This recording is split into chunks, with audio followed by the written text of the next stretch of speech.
With All For One locked up, All Might retired, and the heroes moving into a dorm.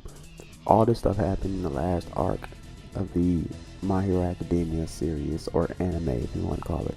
Now the manga's way ahead of the anime, and I just wanted to share just a little bit information on who you expect, or who I wouldn't say expect, but who the next villain or villains in the anime and manga. So if you ain't even caught up with it, please don't watch this video. If you don't want no spoilers, if you don't want any of that, just stop what you're doing, move away from this video, and go watch something else. Go watch any of my other videos, link in the description below of my last video. But the main thing I wanted to talk about was the main villain of the next arc, the internship arc.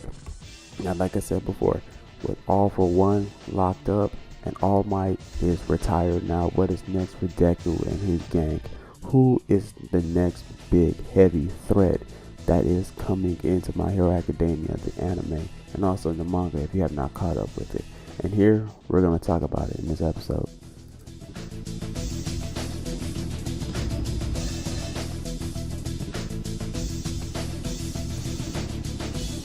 Overhaul is a Yakuza member and the leader of the 8 Precepts of Death, and he serves as the main antagonist of the next My Hero Academia arc, the internship arc.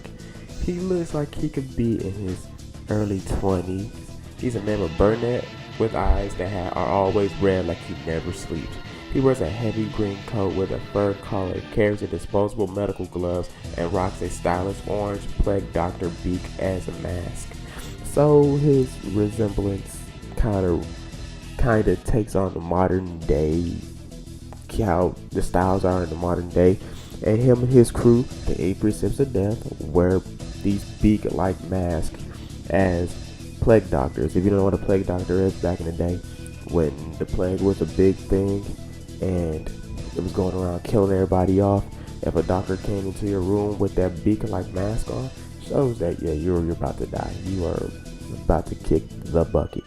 And all his members of the 8 Precepts of Death wear this mask to show that death is upon them, or death is upon their opponents actually.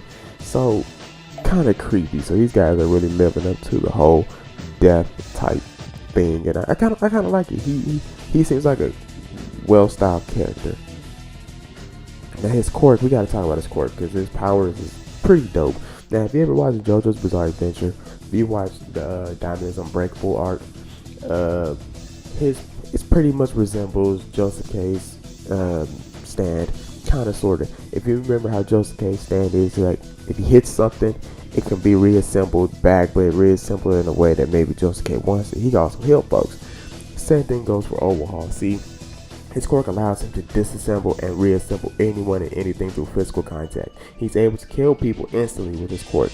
As you see, he could tear off as you see in this last panel, that he just pretty much tore off somebody's upper body. And also with Compressor, he pretty much ripped off Compressor's arm, because Overhaul does not like to be touched whatsoever. Like, he hates it. He is pretty much a neat freak. He hates germs. He hates that's why he keeps gloves on him at all times, because he just hates. I think he's OCD as well. From what I've read, what I've seen, I think he's kind of OCD as well. Now with his quirk is pretty much, like I said, he can reassemble and disassemble. So say for instance, he comes over to you and disassembles your arm. You're missing an arm. He can reassemble that arm when he feels like it. He doesn't have to do it. He can just leave you armless. But I have seen him do it in the manga, where he has reassembled things, just demonstrating his powers and stuff. Now with other members of his team, I'm pretty sure other members of his team tell us, hey, reassemble what's it, so and so, all that stuff. But mind you, he is the leader of the 8 Precepts of Death, so I don't think he has to really go and reassemble a Compressor's arm or reassemble the upper body of somebody that he just killed, because what's the point of him being a villain? That's kind of defeats the purpose of him being a villain in his motives. His motives is kind of, you can kind of say it's kind of basic.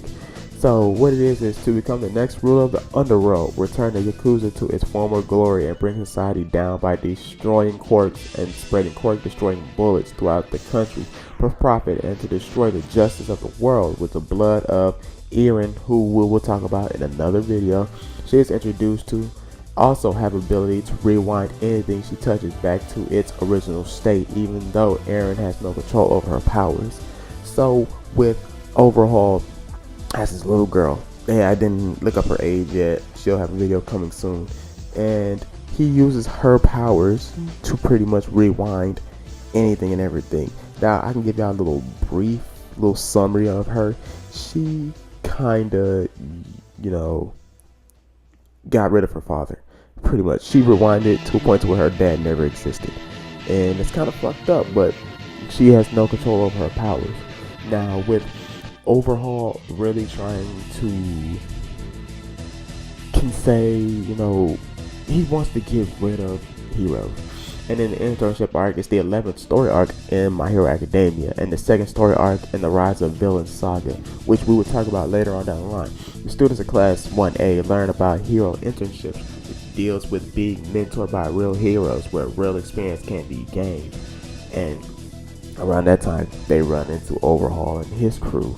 Now, Overhaul has a lot of crimes under his belt. Like, he's done a lot of stuff, as in abusing Erin through physical torture and murder, as in he will use her to help him, further his plan to, become the best Yakuza member, the best gang member out here.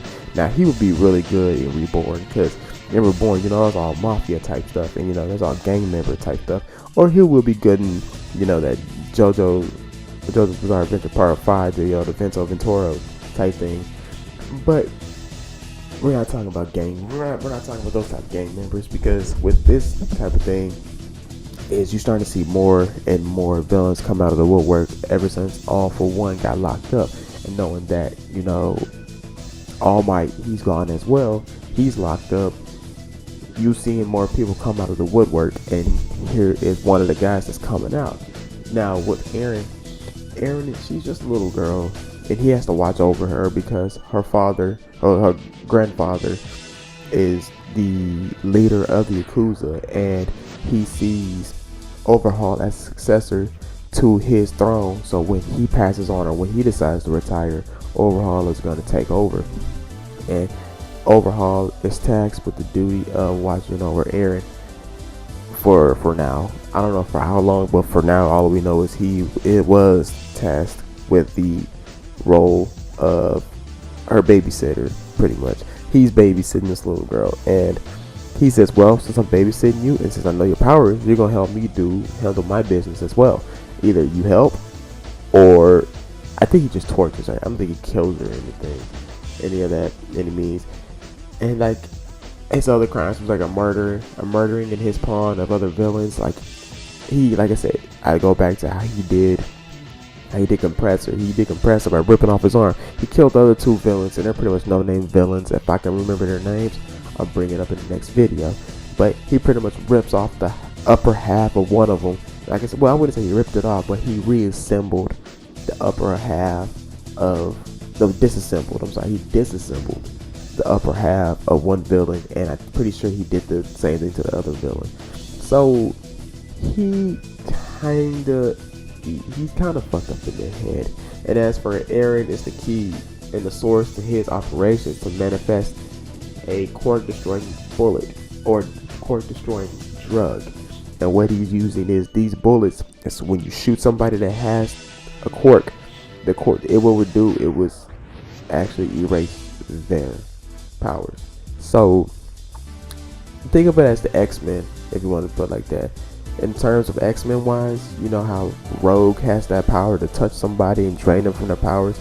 I'm pretty sure there was a time where they had something like that, where the collars. There we go. They had the collars, and they put the collars on the mutants, and the mutants couldn't use their powers because it nullified their powers. Well, see, put it like that, but in bullet form. And in bullet form, it gets rid of your powers altogether. It doesn't stop them for a little bit. It doesn't nullify your powers for a day or two. It nullifies your powers for the rest of your life. And that's what he's trying to do. He's trying to get rid of all the good guys so that the evil can prevail. Now, it appears to have some type of neat freak. He's a neat freak, as he is under the delusion that everybody around him is sick and hates being touched. This is shown when he kills Magni and serves Mr. Compressor's arm simply for trying to touch him. He is also shown to be constantly scrubbing his arms in fear of contaminating caught onto them. So tell you like for instance, he doesn't like being dirty. From what I just read, he does not like to be touched. He does not like to be dirty. So if you ever go see him in his room and all this stuff, if he has a room, you'll see that he is constantly cleaning. He's probably OCD as fuck. And I find it hilarious for a villain to be OCD as fuck. He shows to be a cruel and psychopath. Well, I mean, he is a villain, so being a psychopath ain't nothing new. I mean, he's using a little girl to further his plans of getting rid of heroes. Just not getting rid of real heroes, but wiping them out with no questions asked. After killing Magni, he was also concerned about getting his blood on him. He uses his quirk to disassemble and reassemble his daughter Erin so that he could make quirk suppression bullets. So like I said, he used to disassemble and reassembled on a little girl. So there is no compassion with this man. I don't care what nobody says, there is no compassion with this man.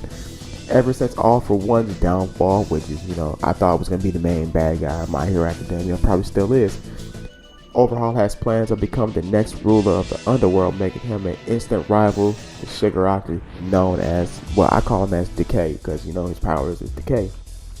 Despite this, he is willing to negotiate arrangement with him as means for him to accomplishing his goals. He also has a huge hatred for quirks, as his goal is to destroy them by creating quirk-destroying bullets, as I said before. Now, he wants to work with Shigaraki, even though he doesn't like Shigaraki. And the point to where he's like, despite his insanity, he has shown to express some sort of sentiment to the League of Villains, as he wanted to bring out the full potential of the League by having them serve under his command. He only attacked when the League decided to attack first, and even apologized for destroying Mr. Compressor's arm in the end. However, he was really using the League of Villains as a pawn to further his goals, like his own henchmen had no care for what happens to them. So, like I said, he gives no fucks. Not one fuck. He does not care about his crew. He does not care about the people that he works with. As long as he gets the job done, as long as he gets what he wants out of this, he does not care.